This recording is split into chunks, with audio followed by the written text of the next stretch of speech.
Maunlad na Pilipino sa 702 DZAS Radyo TV, Agapay ng Sambayanan. Ako po si Charmela Pamor. Ako po ay ang Senior Project Development Specialist ng Philippine Rural Development Project National Project Coordination Office. Makinig po kayo sa Maunlad na Pilipino Radio Program ng Department of Agriculture dito lamang sa 702 DZAS. Suportahan po natin ang mga Pilipinong magsasaka at mangingisda. Gumigising ng maaga, panibagong hamon sa'kin ng araw na to. Magsusumikap at nangangarap para lamang sa inyo.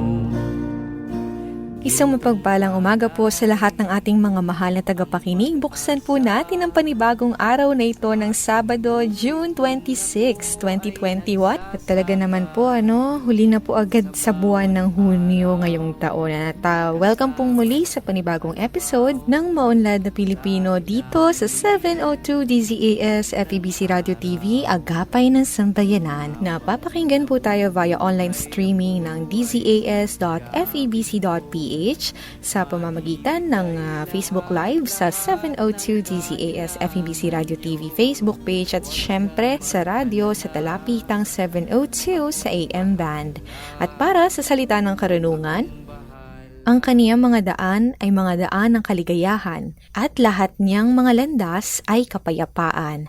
Ako po si LR Siaga, samahan niyo po akong muli sa isang oras na hitik sa impormasyong ugnay sa agrikultura. Ayun, and syempre po, mga pagbati po muna tayo sa ating mga loyal listeners ng DZAS. Hindi man po namin kayo maisa-isa, lalo na po sa mga nakikinig po sa radyo. Pero nasa puso po namin kayo syempre. At thank you kay Ma'am Edith Paglinawan sa inyo pong private message. At bumabati po siya ng good morning, Ma'am Ella. Shout out po sa lahat ng ating mga magsasaka at mangingisda at programang Maunlad na Pilipino. Maging sa DAATI, OPA, LGUs, maraming salamat sa walang sawang pagtulong sa ating mga magsasaka upang umunlad ang buhay at lumaki ang kita para mapakain ng milyon-milyong Pilipino. God bless po at ingat kayo palagi. And from Violets Are Red, Blessed Saturday po, Miss Ella and Sir John. Sir John, ayan nga po, and along with all fathers, whatever form you may take po, ha? Last Sunday nga po, Happy Father's Day po sa inyong lahat. At mula naman po kay Belen Cudia Quejadas, mabiyayang umaga po, ka John, Miss Ella. Gayon din po mula kay Ma'am Nora Cabantog, na bumabati ng good morning po sa Maunlad na Pilipino. Ingat po palagi kayo. God bless. At may katanungan tayo mula kay Zen Baterina. Good morning po, listening from Pampanga. Ano po ang title ng song ninyo? Ang ganda po kasi. Ayan, salamat po sa question na to. Pagkat ito po ay nagbigay pagkakataon upang maiparating ko po ulit sa composer nitong si Ginoong Jake Lanting na patuloy pong nakapagbigay or nagbibigay ng inspirasyon ang kanyang likhang awiti na alay para sa MNP. Ang title po ng Maunlad theme song ay Gintong Palay. Ayan po, marami pong salamat sa inyong question. Mula po sa DAFB page, ugnay ng programang Plant, maraming dumaang pagsubok noong taong 2020 at sa kabila po nito nananatiling matatag ang sektor ng agrikultura sa tulong na rin ng ating mga magsasaka at mangingisda, ang mga food security heroes ng bansa. Umabot na po sa 19.44 milyong tonelada ng ani ng mga magsasaka ng palay, ang pinakamalaking ani sa ating kasaysayan. At napalawig din ang operasyon ng Kadiwa ni Ani at Kita program, kung saan direktang naipagbili ng ating mga magsasaka ang kanilang mga produkto na nagkakahalaga ng nasa 7.7 billion sa 3.8 milyong mamamayan sa Metro Manila at urban centers sa buong bansa. Dumarami na ang mga plantito at plantita sa mga syudad at salamat po sa ating panawagan at kampanya na nagpalawig ng Urban Agriculture Program sa mga barangay, munisipyo, paaralan at iba pang urban spaces para sa siguradong pagkain. Maraming salamat sa ating mga magsasaka, plantita at mga plantito, negosyante at manggagawa sa inyong kontribusyon. At mula pa din po sa DA Central Philippines Facebook page, ugnay naman ng tinatawag na PAFES o Province-Led Agriculture and Fisheries Extension, binigyang diin ni Agriculture Secretary William Dar ang mahalagang tungkulin ng lokal na pamahalaan upang matagumpay na maisakatuparan ang Province-Led Agriculture and Fisheries Extension Service. Sa katatapos lamang po yan na MOA signing ng PAFES noong June 17. So sinabi rin po ng tungkulin ng DA sa paggiya, kaugnay ang mga pambansang patakaran, samantalang sa LGUs or local government units naman ang tungkulin sa pagsagwan. Ayan po. At last week, sa Agri On Air, nakapanayam po natin si Ma'am Rosie Clemente, isa pong farm cooperator mula po sa kanilang Lasqueti Farm na located po dyan sa Calapan City, Oriental Mindoro. At kaugnay naman po yan, of course, ng kanyang bahagi sa practices and learnings of an RCEF Farm School or Learning Site Cooperator. And of course, for this episode naman po, makakasama po natin si Undersecretary William C. Medrano, ang National Focal Person ng National Convergence Initiative for Sustainable Rural Development or NCI-SRD para ipakilala sa atin ang tungkol sa mga strategies ng NCI-SRD. And of course, gayon din po sa panibagong Unlad Komunidad segment kung saan katuwang po natin ang Philippine Rural Development Project ay makakakwentuhan din po natin si Senior Project Development Specialist Ma'am Charmela Famor para pag-usapan po kung ano nga ba yung tinatawag na AF2 at gaano to kaimportante sa ating mga magsasaka at mangingisda. And with this po, we are ever thankful sa mga episode partners namin from DAATI, DANCI-SRD, and DAPRDP. Mamaya-maya po lamang ay tunghayan po ninyo yan at para maumpisahan na nga po yan, narito po muna ang Maunlad Balita. Salin po mula sa aming DA editorial section, processed meat products ng Pinas pang-export na sa Japan. Bilang karagdagan sa manok yakitori, maaari na rin i-export ng Pilipinas ang mga processed meat products sa bansang Japan. Ito'y kasunod ng pagkakasama ng Pilipinas sa listahan po ng Japanese Ministry of Health, Labor and Welfare or MHLW sa mga bansang pasado sa Hazard Analysis and Critical Control Point-Based or HACCP Hygiene Management Protocols. At malaking tulong po ito ayon po sa Department of Agriculture para po sa ating mga livestock producers, food manufacturers, meat processors and exporters habang patuloy na naghahanap ng merkado upang masimulan pong muli ang pag-angat ng ekonomiya sa bansa sa gitna po ng pandemya. At dahil dito, maaari nang magsimula ang bansa sa pag-export ng beef, cara-beef, pork, chevron, mutton at iba pang meat byproducts sa Japan. Sa Article 11 ng Food Sanitation Law ng Japan ay nasasaad na tanging mga meat products na gumagamit lang ng HACCP management systems ang maaaring angkatin papasok sa kanilang bansa. Mula pa noong 2003, nagpatupad na ang DA sa pamamagitan po ng National Meat Inspection Service or NMIS ng mandatory na paggamit ng HACCP program sa lahat ng licensed AAA meat establishments. Muli, ang HACCP ay isa pong science-based systematic protocol upang masigurong ligtas ang isang pagkain.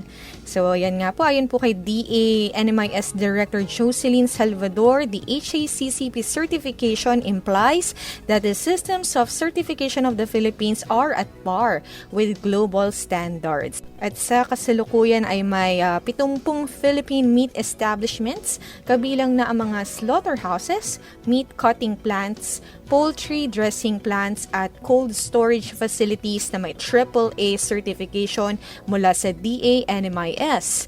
Isa ang Japan sa mga pinakamalaking trading partner ng bansa na lalong pinatatag ng mapirmahan ang Philippines sa Japan Economic Partnership Agreement noong taong 2006. At BAPTC magiging korporasyon para sa serbisyo, mataas na kita ng mga magsasaka traders. Matapos ang 6 na taon, kinukonsiderang maging korporasyon ang Benguet Agripinoy Trading Center or BAPTC sa La Trinidad bilang pinakamalaking kalakalan ng gulay sa bansa. Sa isang pagpupulong ng Center's Project Steering Board sa DA Agricultural Training Institute, Benguet State University noong Mayo 31 po, sinabi ni Kalihim William Dar na darating na ang pagbabago dahil layunin nila na may optimize ang mga potensyal at kakayahang kumita ng BAPTC sa pamamagitan ng pagbibigay ng mas mahusay na serbisyo at mahusay na pasilidad sa mga magsasaka, negosyante at ibang stakeholders. Dagdag pa ng Kalihim bilang isang korporasyon, pangungunahan ng BAPTC ang paghimok na i-modernize at i-industrialize ang industriya ng agrikultura sa rehiyon ng Cordillera. Sa pagpupulong ng BAPTC Board, ilan sa mga iminungkahing negosyo ay ang kalakalan ng mga input at implement ng sakahan, iba pang agriculture at food processing equipment, pag-set up ng one-stop shop store kasama ang pharmacy, savings at loan unit, training at events management and physical wellness facility. Sa kabuuan, ipinagmamalaki ng Kalihim ang center dahil nagpatuloy ang kanilang operasyon sa kabila ng mga community lockdowns at pagtitiyak na hindi manggagambala ang pagdaloy ng supply ng pagkain sa Metro Manila at iba pang mga pangunahing lugar na kumukonsumo ng gulay. At sa bahaging ito, narito po si Ka John Enriquez para sa Regions on the Go. Isang magandang umaga po sa inyo lahat. Ngayon po ay Sabado o huling Sabado ng buwan ng Hunyo, taong 2021. Sa pagtatapos ng buwan ng Hunyo, ay meron dalawang okasyon ang naganap. Una po, yung pagdiriwang natin ng Araw ng Kalayaan at ang ika-123 anniversary ng Department of Agriculture. O narito po ang ilang mga impormasyon na dapat nyo malaman. Alam niyo po noong June 23, 1898, 11 araw matapos ay i-declare ni Pangulong Emilio Aguinaldo ang ating kalayaan, ay gumawa siya na ilang mga ahensya.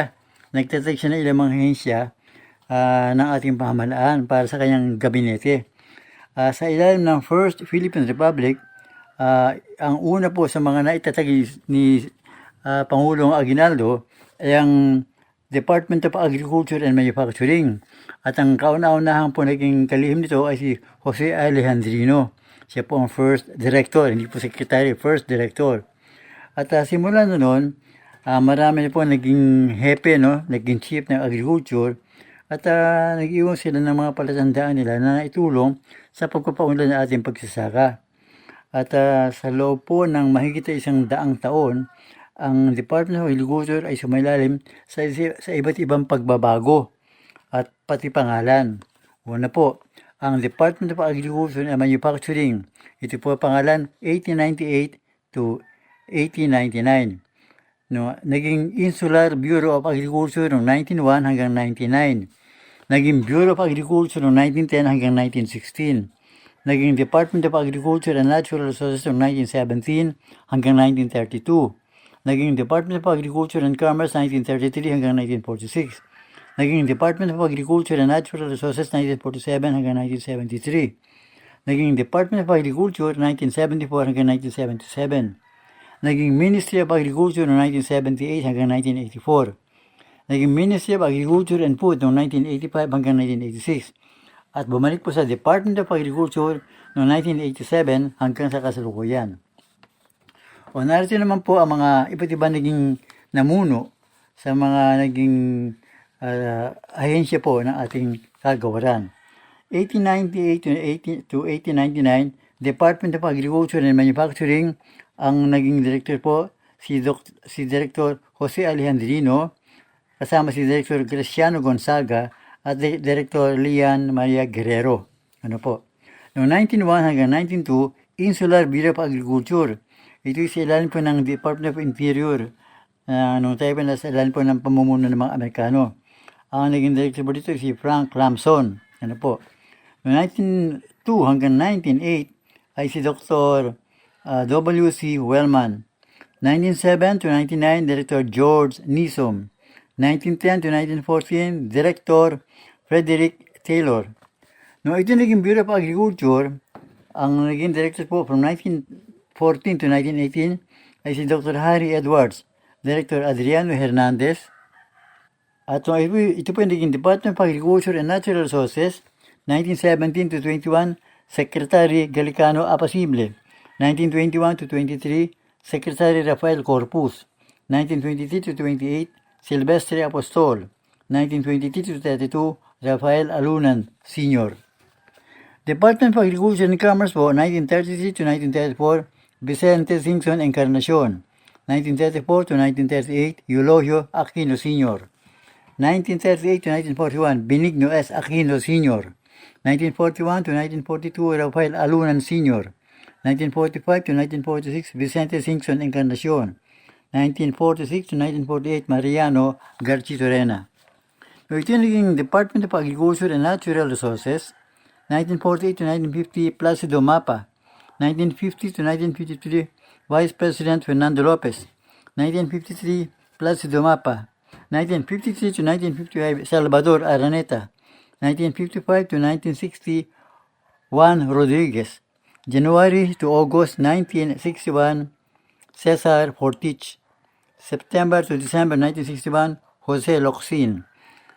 1962 to 1963, Benjamin Coson. 1963 to 1965, Jose Feliciano. 1965 to 1971, Vice President Fernando Lopez.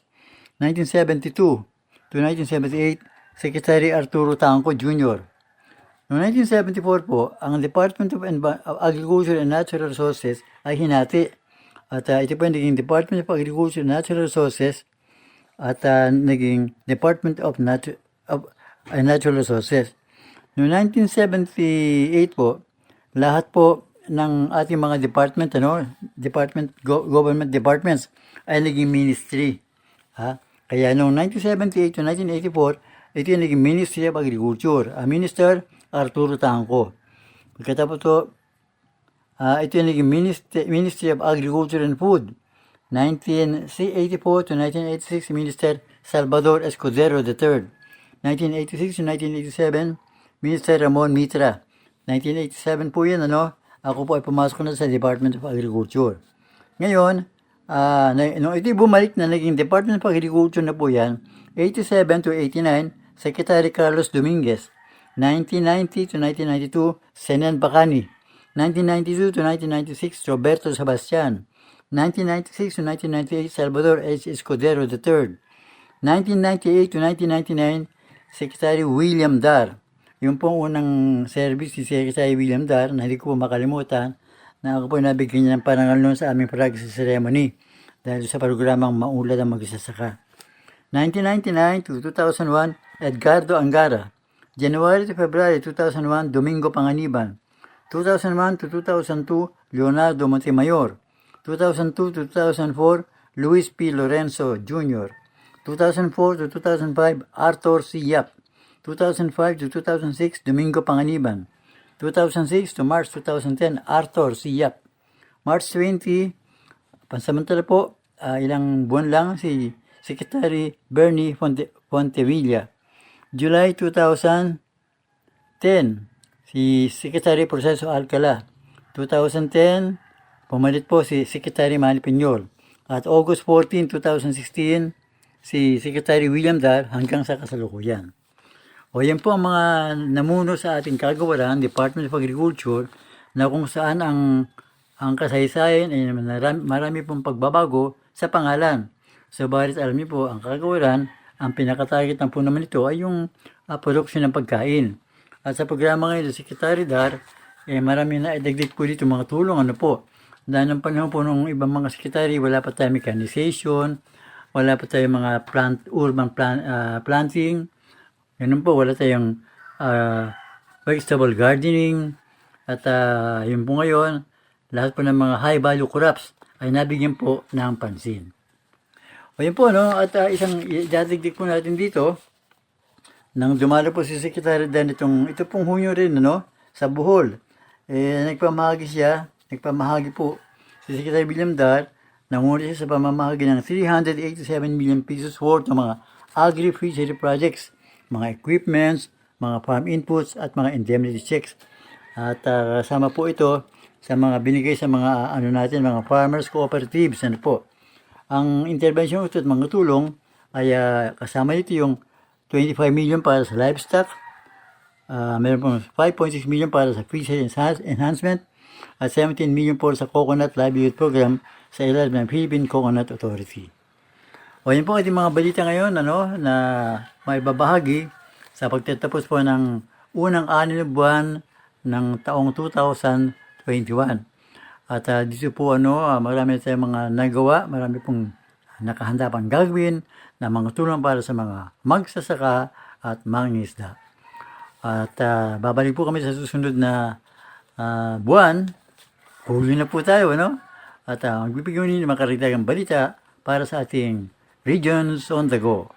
And for this morning, with the goal to introduce po sa ating mga listeners ang mga strategies ng tinatawag na National Convergence Initiative for Sustainable Rural Development or NCI-SRD, makakasama po natin ang National Focal Person ng NCI-SRD, walang iba kundi si Yusek William C. Medrano. Good morning po, Yusek. Ano po ba ang National Convergence Initiative for Sustainable Rural Development? Well, this is a very important government initiative. Ito yung sagot ng mga fragmented development programs in the rural areas, okay, and we have now to organize all our initiatives para mas maganda ang pagplaplano, pag-implement ng development ng mga programs, livelihood programs, para mag-benefit yung ating mga magsasaka at mga mangingisda. Opo. So this is a national convergence initiative for sustainable rural development ang tawag natin dito. At ito ay binuo natin in accordance with the Philippine Development Plan para magkaroon ng very close coordination ng DAR, DNR, DILG, and of course together with the local government units sa implementation ng programs. Yusek William, dito po sa ating NCI SRD, mahalaga pong malaman natin kasi parang ang goal po natin for this interview ay maipakilala po ito sa ating publiko. And with that, kailan po ba ito nag-umpisa at maaari nyo rin po bang maibahagi kung ano-ano po ba yung mga pinakalayunin nito? Well, nag-umpisa itong NCI SRD in 1999 pa at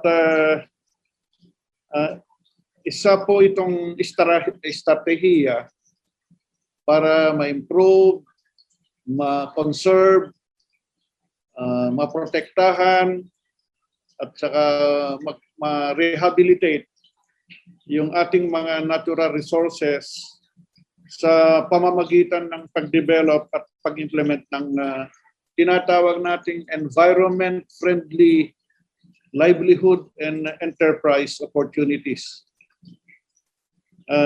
Kagaya ng sinabi ko kanina, nakasa dito sa updated Philippine Development Plan na kailangan magkaroon at palakasin ng koordinasyon ng government agencies kagaya ng DA, DAR, DNR at saka DLG. So that itong apat na agencies na ito magkaroon din ng joint planning, joint monitoring, joint budgeting to ensure a more effective implementation ng mga priority development plans and programs in those convergence areas. And Yusek, specifically po, paano po ba makatutulong itong ating NCI SRD sa ating mga magsasaka at mangingisda? Well, dito sa pagbuo ng mga proyekto, kailangan talaga mag-umpisa sa malaman ang development needs, malaman ang mga problema doon sa mga areas as basis doon sa joint planning. So, doon sa convergence program, talaga dapat ito binubuo through a joint planning para matugunan directly yung mga development needs, yung mga problems and issues doon sa mga areas para mag-benefit yung ating mga magsasaka at saka mga mangingisda. Okay. So in that development program, siyempre kung ano yung pwedeng itulong ng bawat agency, ilalagay doon. Pagsamahin para magiging holistic ang approach. Kung ano yung mga mandato ng mga agencies, of course, they cannot go beyond that, especially in the disbursement and utilization ng kanilang funds. So ano yung mandato nila para sa area para makatulong sa mga tao, doon sila tataya.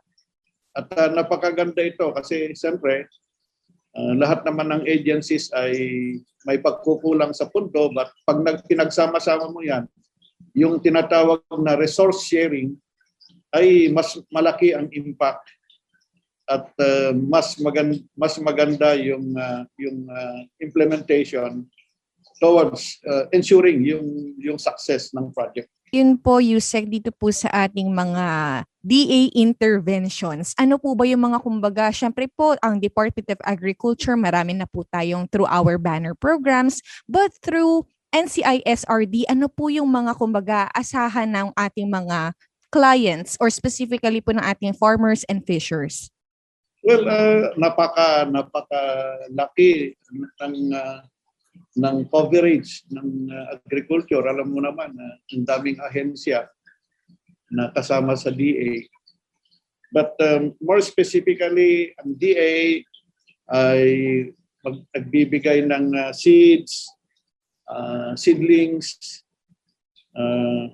pwede ring mga breeder animals para sa livestock and poultry, pwede ring magbibigay ng machineries, tractors, harvesters, at even yung machineries para sa livestock and poultry, mga mini feed mill, meron ding mga incubator, at even fertilizer sa rice production, meron din tayong binibigay na tulong. So, siyempre, ito ay pwede nating ibigay kasi i-charge naman natin ito sa mga various national banner programs. And ito talaga ay tulong para mapataas yung kanilang production in the different crops and livestock commodities. Okay. So yung sa DNR naman, siyempre meron din silang pwedeng i-share, especially in the protection, conservation of natural resources para magiging sustainable support sa mga livelihood projects. DAR, of course, they are the ones awarding yung tinatawag nating CLOA, siyempre, if you're talking here of marginalized farmers, kailangan din nila magkaroon ng ownership over those lands at pwede rin ito naman ay mandato ng DAR. And the ILG, siyempre, under sa kanila lahat ng LGUs at they can provide advisory and also technical assistance so that the LGUs can be more proactive in their involvement dito sa NCI SRD. Ayan. Napakarami pong aasahan ng ating mga beneficiaries, Yusek. At speaking of beneficiaries, for NCI SRD, pag po sa atin po, sinabi natin magsasaka, mangingisda, marami din pong mga klase. Pero for NCI SRD, ano po kaya yung mga ikikater natin?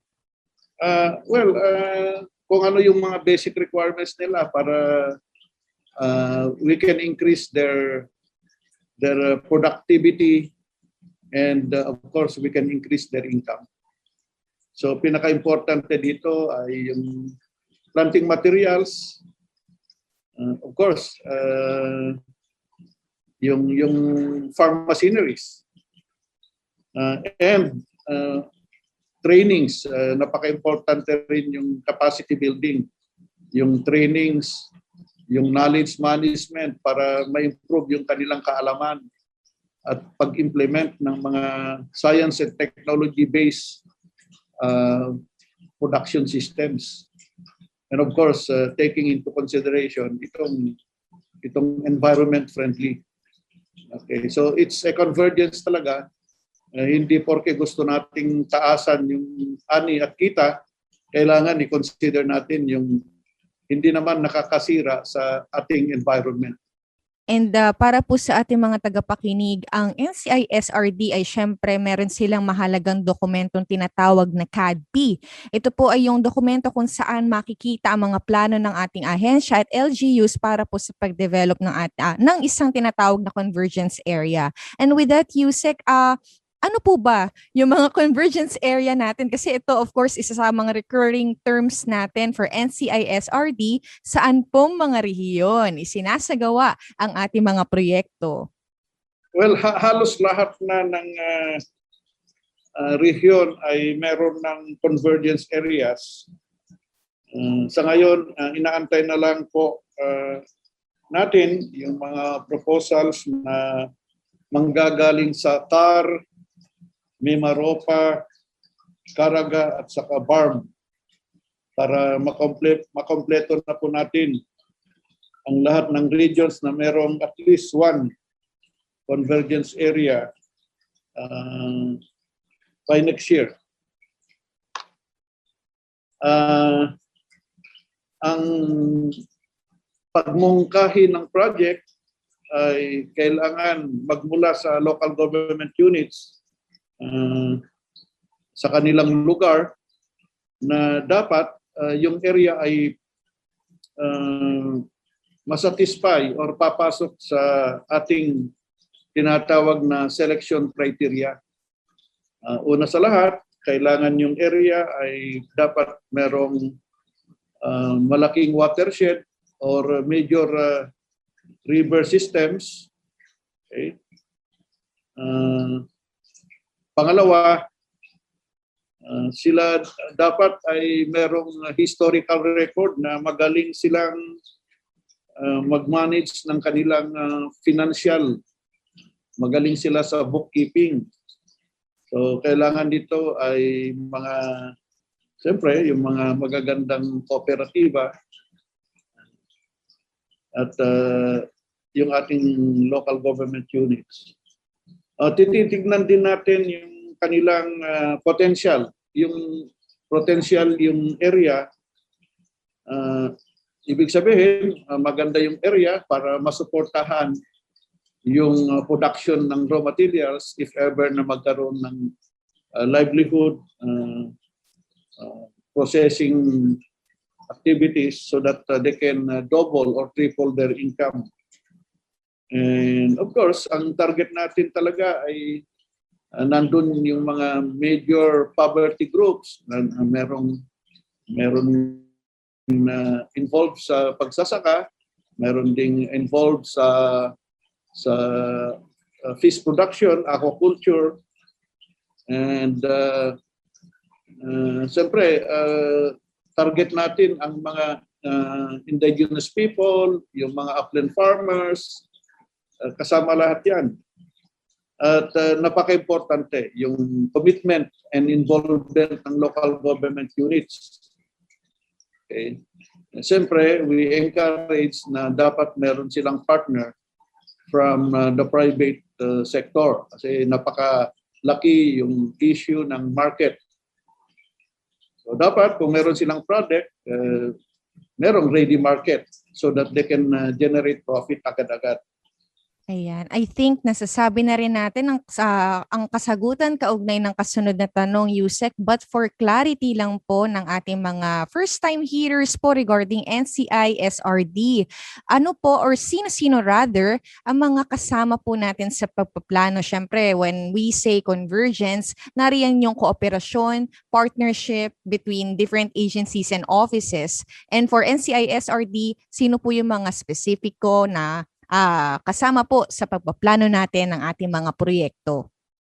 Well, kagaya ng nasabi ko kanina, ang mga kasama po natin sa pagpaplano ng proyekto, una sa lahat, yung mga local government executives, yung mga municipal, city mayors, mga provincial governors, at saka lahat ng provincial leaders. At kasama nila dito, yung tinatawag nating Regional Convergence Initiative Technical Working Group. Itong RCI TWG ay binubuo naman ng 4 na ahensya, DA, DAR, DNR, DILG at the regional level.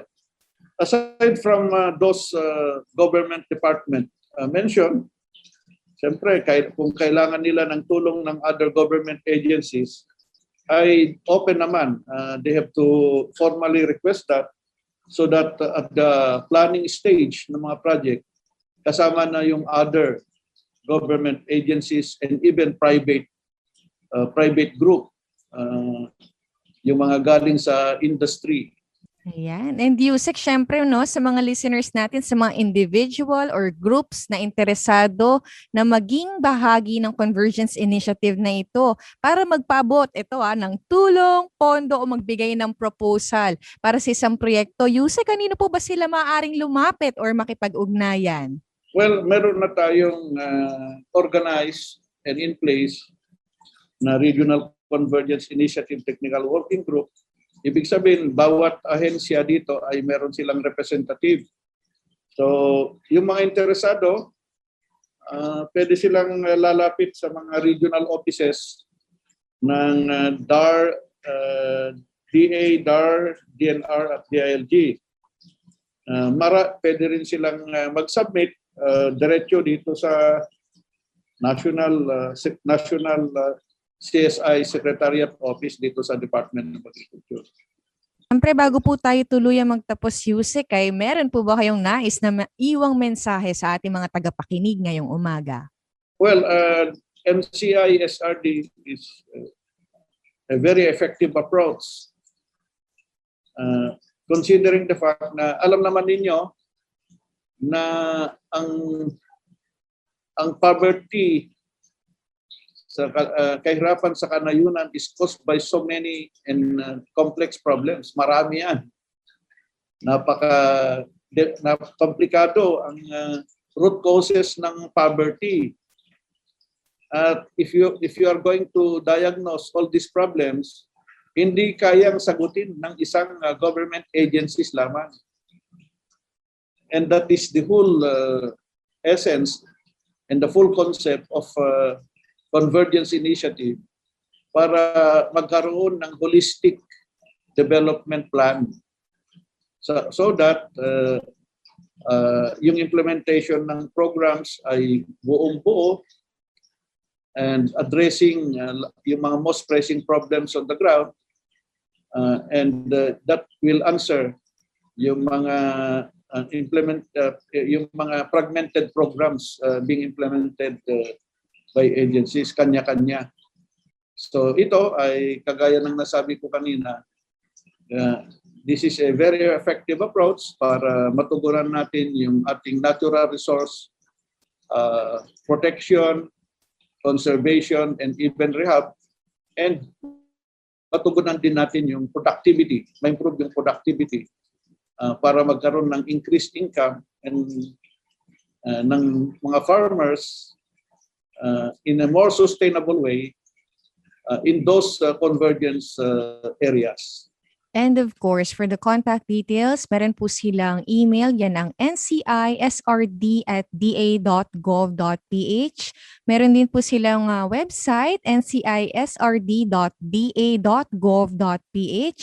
Pwede rin po kayo makipag-ugnayan sa kanilang phone numbers, yan ang 632-8929-5683, maging ang 632-8929-4927. And for Facebook, pwede nyo po silang hanapin. Ang Facebook page po nila ay National Convergence Initiative for Sustainable Rural Development.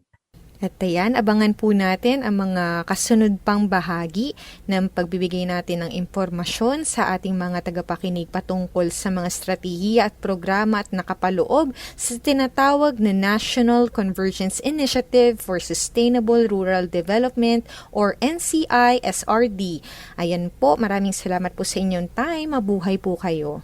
At para naman po sa ikalawang bahagi, makakasama po natin ng Senior Project Development Specialist ng PRDP or Philippine Rural Development dito po sa ating panibagong tagpo sa Unlad Komunidad segment. Walang iba kundi si Ma'am Charmela Famor upang pag-usapan po natin kung ano nga ba ang AF2 at gaano po ito kaimportante sa ating mga magsasaka at mangingisda. So ma'am, good morning po. Welcome po sa Maunlad na Pilipino. Ayan, so umpisahan po natin, ano po ba yung ating tinatawag na second additional financing? Yes po, good morning po, Miss Ella. Maganda po yung katanungan kung ano po yung second additional financing ng Philippine Rural Development Project or PRDP.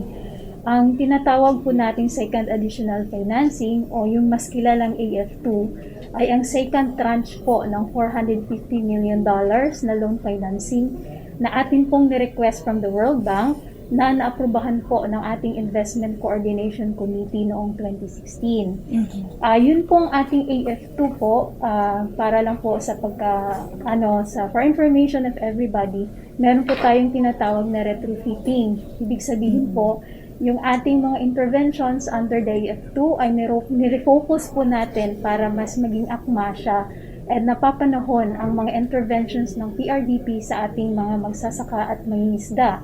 Lalo na po ngayon sa panahon ng krisis na meron tayong pandemya, ibig sabihin po, sinusuportahan natin yung mga food productivity, food availability, at ang pagpapalagana po ng ating mga enterprise activities. So definitely, additional question lang po for our first one. Itong si second additional financing for Philippine Rural Development Project ay of course, on top na po ng original budget and then yung isa pa niyang, kumbaga yung AF1, tama po ba yung term? Yes, correct po. Ayan. Ella.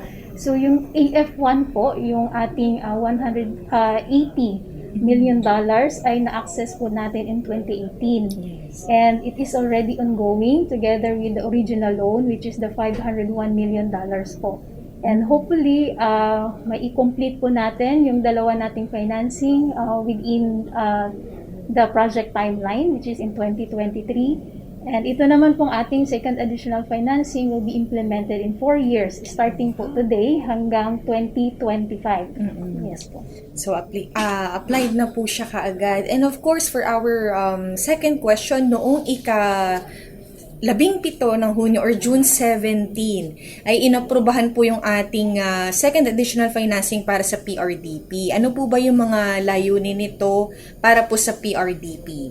Yes po, tama po. And I am very much privileged po, Ma'am Ella, na ma-share po itong very significant milestone na ating na-achieve sa proyekto sapagkat naaprubahan po tayo sa World Bank Board last June 17. And ang kasunod po nito ay loan agreement signing na po sa pagitan ng World Bank at ng ating Department of Finance, which is siya po yung nagkakatawan ng ating Government of the Philippines. So we are already at the concluding phase of the approval, and then hopefully magiging effective na po yung loan. Ibig sabihin, pwede na po tayong makapag-draw down ng loan proceeds para atin pong maibigay yung pondo sa ating mga LGUs at makapag-start na po ng implementation the soonest possible. I see. And with this budget po ba, ma'am, saan po kaya siya specific na magagamit? Na, kumbaga, items siguro to or ano ba po yung mga components sa paglalaanan? Tama po. Sa ngayon po, we have a very robust pipeline for financing under AF2. Gusto ko lang pong i-emphasize na under the project, tayo po ay requirement driven. So, ibig sabihin po, hindi lang po siya provision ng funds na pwede po siyang ma-access. Meron po tayong tinatawag na compliance with the documentary requirements and technical requirements na aayon po sa World Bank na procedures and guidelines. And ang atin pong mga LGUs at proponent groups ay tinutulungan natin para ma-comply po itong mga guideline na ito to ensure na kung ano man po yung kanilang mga sub-project proposals ay talaga pong ma-implement ng maayos at ma-achieve natin yung kanilang mga objectives for that sub-projects. And initially po merong mga challenges doon sa pag-comply ng mga requirements, but over time, as we implement over the years, we are very much amazed kasi nagiging proactive at enthusiastic ang ating mga LGUs. And ang ating pong mga eligible na proposals na nasa pipeline ngayon, of course, meron pa rin tayong mga farm-to-market roads, meron tayong mga tulay, potable water system, mga irrigation system, and also post-harvest facilities like mga warehouses, mga cold storages, and other market-related infra. So yun po yung mga nagko-compose ng ating mga pipeline, and gusto ko lang idagdag, nakalimutan ko kanina, along with the second additional financing or AF2, meron din po tayong grant na na-avail from the European Union. So we have the 18.3 million euro or almost 1 billion po kung i-convert natin siya sa peso, na naglalayo naman pong mas mapaigting ang implementasyon ng PRDP sa Mindanao. At meron po itong 4 na focus areas. Ito po yung conflict-affected areas, areas with indigenous people, 4th to 6th class LGUs, and of course, yung barn natin. I see. Yes po. And of course, napakalaki po talagang parang dagdag na tulong para po sa ating mga current or present na mga beneficiaries ng PRDP na kung imagine natin, kung hindi natin nakuha, di ba, parang saan ulit tayo kukuha ng additional for expanding nga po yung ating mga projects. Yes. Well, dito po sa ating mga, in terms of the benefits, ano po ba yung mga benepisyo na mayahatid ng second additional financing para po sa ating mga beneficiaries or clients, of course, ang ating mga magsasaka at mangingisda. And by the data, pati po sa mga LGU, gaano po ba karami yung makikinabang dito? Yes, ma'am. Definitely, the AF2 would really expand yung interventions ng project to our farmer and fishers. Sa nabanggit ko na po, it will support food productivity, it will promote enterprise activities, and also we upscale yung logistics or yung connection ng ating mga production areas directly to the market. And with the additional financing po and in anticipation po doon sa Mandanas ruling in 2022, which our LGUs will have a significant share doon po sa ating internal revenue allotment, mas magiging empowered po ang ating LGUs to implement agri-fishery interventions and investments sa kanilang locality. Lalong-lalo na po, they have the capacity to put up their equity kasi malaki na po yung kanilang share from the IRA. So, out of the total project cost under the project, 10% lang po ang kanilang equity, at malaking bagay na po yun to really implement yung mga lalaking projects that would really bring significant impact sa kanilang locality. Sa ngayon po, we are projecting na around 300,000 farmer and fisher beneficiaries po ang talagang matutulungan ng second additional financing. And of course, We also projected 70,000 additional jobs that will be created out of the rural infra at saka enterprise activities under AF2. So talaga namang ang daming tulong po talagang hatid ng ating kumbaga AF2 na naigrant sa atin recently. At kailan po ba magaganap ang tinatawag na loan agreement at ano po ba yung ibig sabihin nito for those na siguro first time lang po itong maririnig? Yes, ma'am. Ang loan agreement po natin ay inaasahang mapermahan in the early part to mid of July 2021. And initially po, we were advised by the World Bank Board that they are looking at July 15 to have the loan agreement signed. So, after the loan agreement signing, meron po tayong tinatawag na maximum of 90 days grace period para po maging effective yung ating loan agreement. Ibig sabihin, within that 90 days grace period, meron lang po tayong mga dalawang requirement na kailangan nating i-comply from the Bangko Sentral ng Pilipinas and the Department of Justice. So, the earlier po na makomply natin itong dalawang requirements, pwede na pong i-declare ng World Bank with the advice of the Department of Finance na effective na yung ating loan.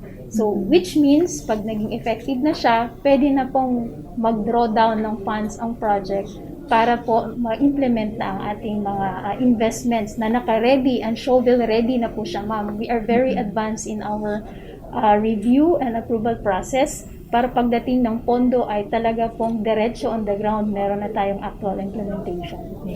So talagang napakahalaga lang nung go signal nung June 17 para dito po sa ating rollout ready na rin tayo once the actual funds come in. Yes, ma'am. And of course, dito po sa ating susunod na katanungan, atin na pong naibahagi, kung kailan magiging epektibo ang AF2, starting na po yan this year. Pero for the, kumbaga, coverage po nito, ma'am, hanggang anong taon po ba yung coverage ng AF2? Yes po. Ang AF2 po ay i-implement in 4 years. Ibig sabihin, from this year, 2021, kung kailan po maging effective yung loan, ang ating pong closing date ay July 2025. So within 4 years, we will be implementing the 280 million additional financing and also the 18.3 million euro EU co-financing grant. At meron pa po tayong mga additional na information na maaari nating ibahagi sa ating mga listeners for this morning? Siguro po, we are just very thankful sa lahat po ng mga, lalong-lalo na sa ating mga oversight agencies, sa ating mga economic development cluster, to approve this project. They have been very efficient po in guiding us para po mas maging maganda yung ating proposal, kaya po na-garner at na-earn natin yung kanilang approval, at the same time yung approval ng World Bank Board. And sana po tayo po ay patuloy na makiisa sa adhikain po ng proyekto para makapagbigay tayo ng mas magandang mga programa at suporta para sa ating mga mangingisda at saka magsasaka. Ayan. At syempre po, once again, congratulations po sa approval ng additional financing for PRDP for the second time around. At marami nga po talaga tayong inaasahan base po sa inyong mga naibahaging projections na matutulungan pa mga komunidad. Yes. At ayan nga po yung pinaka-essence nga po bakit unlad komunidad din po ang ating segment for Philippine Rural Development Project. At ayan nga po, dyan na po nagtatapos ang ating panayam ngayong umaga. Pero bago po namin kayo tuluyang baka may nais po kayong bigyan ng pagbati or mensahe. Oo. Siguro po, gusto ko lang ipaabot ang ating pagpapasalamat for the commitment na binigay po ng ating project director na si Undersecretary Ariel Cayanan, of course with a very able support ng ating National Deputy Project Director, si Director Shandy Rubilla, and of course with the overall direction po at guidance ng ating kalihim na si Secretary William D. Dar. Salamat po sa opportunity na ito para makapagbahagi tayo ng magandang balita about the PRDP. At sa ating talakayan ng kung ano nga ba ang AF2 at gaano ito kaimportante sa ating mga magsasaka at mangingisda na kasama po natin muli ang Senior Project Development Specialist, si Ma'am Charmela Famor, para po sa Unlad Komunidad Katuwang, ang Philippine Rural Development Project. Okay, so bago po tayo magtapos, pagbati po muna sa mga kasamahan namin sa Department of Agriculture ng happy birthday! Ngayon po, June 26, happy birthday po kina Sir Danilo Natividad, kina Sir Jonathan Rial, gayon din kay Ma'am Eloisa or Maria Eloisa Quijano Manalo and Ma'am Julie Santos. Sa darating naman pong June 29, advance happy birthday po sa inyo Sir Alberto Rivera. At sa July 1 kay Ma'am Andrea Paula Flores and aking katukayo at kasama din po natin sa National Rice Program na si Miss Pamela Christine Ablen sa July 1. Advance happy birthday po. Gayon din po sa July 2 naman, advance happy birthday din kay Mariam Camaso. And happy Thanksgiving Day kay Joyce Reyes ng DABSWM. Today, June 26. Bukas, advance happy birthday kay Binibining Jomay Canlas ng DA Saad Program at advance happy birthday sa June 30 kay Miss Blaze Joey Gredonia. Happy Thanksgiving Day din sa darating na July 2 kay Miss Jedia Gravides ng DABSWM. At magkatuwang po ang Department of Agriculture and Fisheries Information Division at ang DA Strategic Communications Group para po sa inyong mga nasasagap at napapanahong impormasyong agri na maaari po ninyong ma-browse sa official website ng DA. Yan po ang www.da.gov.ph. Gayon din po syempre ang updated namin palagi na official Facebook page ng Department of Agriculture. Hanapin lamang ang facebook.com/DA Central Philippines at dun din po sa Facebook page ng aming Agri Chief, hanapin lamang ang facebook.com/Secretary William Dar. At imbitado po kayong makibahagi, magbigay po ng mga komento at katanungan tuwing Tuesday and Thursday, 2:30 to 3 p.m. sa DA Facebook page po yan kung saan ginaganap ang live ng virtual presser ng IATF on food security. Muli po yan ay tuwing Tuesday and Thursday, 2:30 to 3 p.m. At maaari din po kayong mag-subscribe. Inaanyayahan po namin kayong mag-follow sa YouTube channel ng DA. Hanapin lamang ang account na DA Ani at Kita Channel.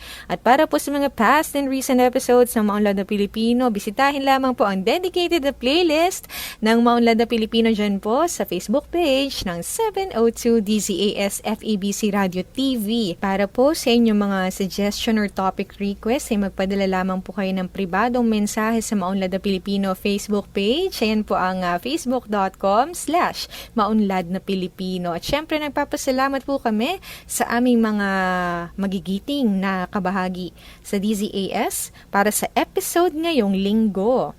At para sa pagkain kaisipan, mula sa aklat ng mga taga-Galasya, Kabanata 5, Talata 14, Revised Magandang Balita, Biblia. Sapagkat ang buong kautusan ay nauuwi sa isang pangungusap. Ibigin mo ang iyong kapwa gaya ng pag-ibig mo sa iyong sarili. Ang Maunlad na Pilipino ay programang pangradyo hatid sa inyo ng Department of Agriculture and Fisheries Information Division. Magbabalik po ang MNP sa susunod na Sabado. Samahan niyo po kaming muli sa ganap na ika-5 hanggang 6 ng umaga. Mula po sa Department of Agriculture, ako po si LR Siagat, inyong napakinggan ang edisyong ito ng Maunlad na Pilipino dito sa 702 DZAS FEBC Radio TV, Agapay ng Sambayanan, na may himpilan sa Ortigas Center, Pasig City. Miyembro, kapisanan ng mga broadcaster ng Pilipinas, maraming salamat po sa inyong pakikinig at pakikibahagi sa pagiging empowered and prosperous ng ating mga magsasaka at mangingisdang Pilipino. Alay po namin ang lapag ng programang ito sa inyo, Panginoon. Hanggang sa muli po at Happy Weekend! Maunlad na Pilipino sa 702 DZAS Radyo TV, Agapay ng Sambayanan.